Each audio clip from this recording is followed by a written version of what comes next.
আসসালামু আলাইকুম। আমার চ্যানেলে আপনাদের সবাইকে স্বাগতম। কেমন আছেন আপনারা সবাই? আজকে আমি আপনাদেরকে খুব সহজে একটি নতুন ডিজাইন করে দেখাবো। অবশ্যই পুরোটি ভিডিও মনোযোগ সহকারে দেখবেন। আর চ্যানেলটি যদি সাবস্ক্রাইব করা না থাকে অবশ্যই সাবস্ক্রাইব করে নেবেন। প্রথমে আমি বাঁ পাশের নিচের দিক থেকে কাজটা শুরু করব। দেখুন, আমি নীল রঙের গাঢ় নীল রঙের সুতা নিয়েছি। এবার যে কোনো একটি বিন্দু থেকে সুতাটা আমি উঠিয়ে নিলাম। দেখুন, বাঁ পাশে একটু বেশি জায়গা রেখেছি। এবার এই বিন্দু থেকে উপরে 1, 2, 3, 4 এই 4 নাম্বার যে বিন্দুটা হবে এখানে সোজা করে একটি 4 দিব লম্বা করে। দেখুন, আবার দেখুন পাশের যে বিন্দুটা আছে একদম পাশের বিন্দুটা থেকে আবার সুতাটা আমি তুলে নিলাম। এবার এই বিন্দু থেকে এই বিন্দুটা থেকে উপরে 1, 2, 3, 4 চারটা বিন্দু গুণে আমি আরেকটা 4 দিলাম। আবার দেখুন এখান থেকে পাশের যে বিন্দুটা আছে এটা থেকে আবার সুতাটা আমি তুলে নিলাম। সব কিন্তু এক সমান হচ্ছে, খেয়াল করুন। এখান থেকে 1, 2, 3, 4 চারটা বিন্দু গুণে আরেকটা 4 দিয়েছি। উপরের দিকেও সমান, নিচের দিকেও সমান। দেখুন,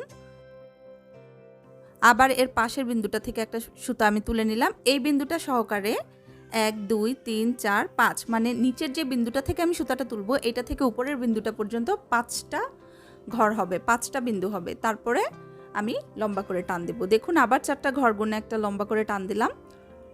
এভাবে 1, 2, 3, 4, 5 5টা 4 দিব। 5টা 4 দিয়ে একটি পাপড়ি তুলব।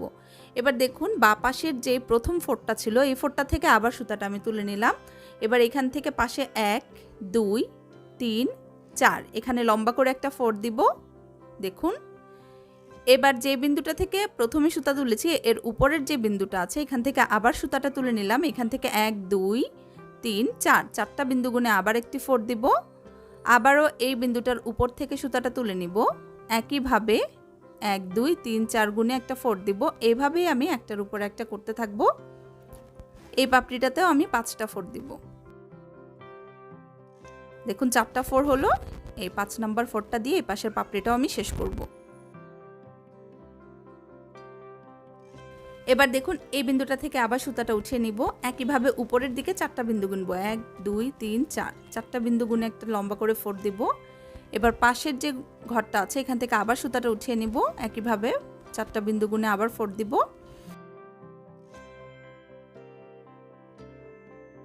এখানেও একইভাবে 5টা বিন্দু গুনে একটা 4 দিব। পাশ থেকে উঠিয়ে নিলাম। একইভাবে উপরের দিকে 4টা বিন্দু, মোট 5টা বিন্দু গুনে একটা 4 দিব। এভাবে এই পাপড়িটাতেও আমি 5টা 4 দিব। দেখুন এই পাপড়িটাও হয়ে গেল। এবার এই পাশের পাপড়িটাও আমি একইভাবে তুলব। দেখুন একটা বিন্দু থেকে সুতাটা তুলে নিলাম। পাশে 1, 2, 3, 4 এবার নিচের যে বিন্দুটা আছে এটা থেকে সুতাটা তুলব। একইভাবে 4টা ঘর গুণে একটা 4 দিব। আবারও নিচের যে বিন্দুটা আছে এখান থেকে সুতাটা তুলব। একইভাবে 4টা ঘর গুণে একটা 4 দিব। দেখুন এখানেও আমি 5টা 4 দিব।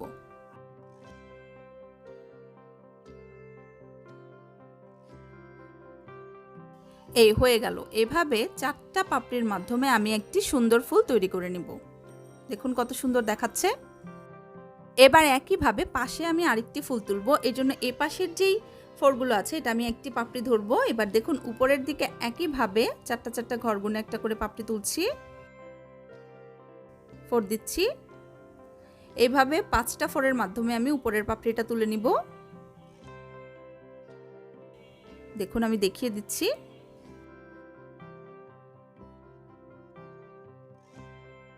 দেখুন একইভাবে এই পাশের পাপড়িটাও আমি তুলে নিচ্ছি।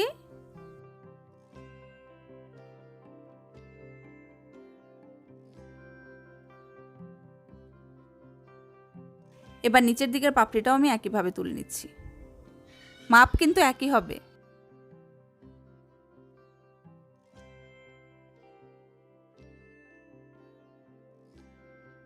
এভাবে আমি ফুলটা তৈরি করে নিব।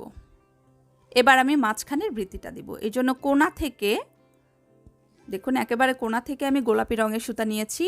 এবার এখান থেকে এই কোণা একটা 4 দিব আর করে, আবার এই কোণা থেকে এই কোণাতে আর করে একটা 4 দিব।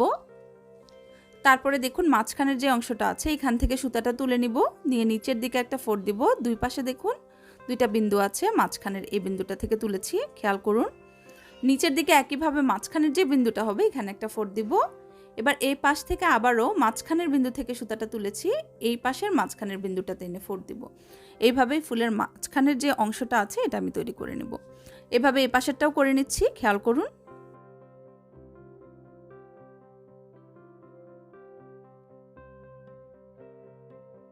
দেখুন এভাবেই আমি একটার পাশে একটা তুলে পুরোটা আসন বা পাপোশ ভরাট করে নেব। দেখুন দেখতে কি চমৎকার দেখাচ্ছে। এভাবে চাইলে খুব সহজে আপনারা একটি আসন বা পাপোশ তৈরি করে নিতে পারবেন। ধন্যবাদ পাশে থাকার জন্য।